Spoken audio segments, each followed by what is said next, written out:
Bonjour les enfants, la révolution industrielle, troisième partie. Avant d'aborder cette troisième leçon, petit retour en arrière sur ce qui a été vu précédemment. Lors de la première leçon, nous avions découvert ensemble l'invention de la machine à vapeur par James Watt. Cette découverte va transformer profondément l'Angleterre, puis la Belgique, l'Allemagne et la France au début du XIXe siècle.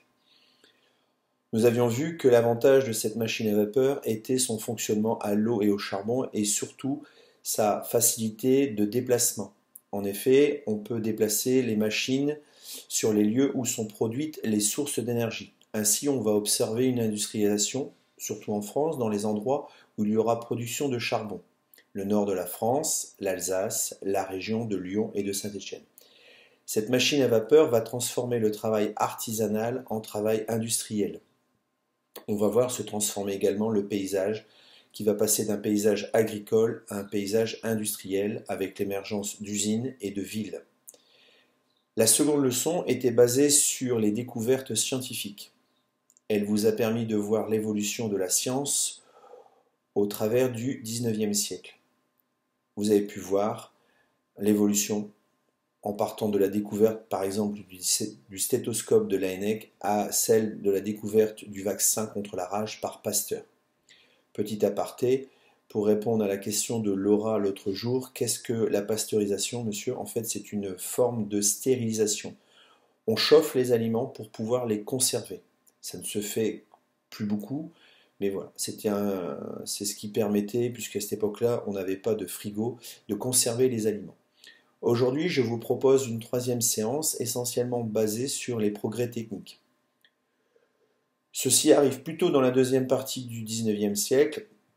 On nommera d'ailleurs cette deuxième partie la deuxième révolution industrielle.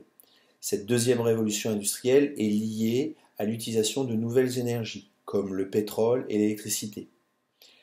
L'invention du moteur à explosion permettra la création des premières voitures fonctionnant avec un moteur à essence. Ce dernier a été mis au point par un Allemand, Daimler, en 1886. L'essor de l'industrie automobile entraînera également le début de l'aviation. Dans le film C'est pas sorcier avec Jamie, vous verrez que Volta, lui, réussit à fabriquer une pile électrique. Cette découverte de l'électricité permettra à d'autres inventeurs comme Graham Bell et Thomas Edison de créer des objets comme le téléphone et le phonographe. Phonographe qui est d'ailleurs l'ancêtre du tourne-disque ou du CD si vous préférez. Vous verrez dans le document que Thomas Edison a d'ailleurs développé plus de 1000 brevets. Ce XIXe siècle se termine avec deux inventions prépondérantes, celle des frères Lumière, qui sont des Français, qui créent le cinéma du côté de Lyon, et celle de l'Italien Marconi, qui fabrique l'ancêtre de la radio.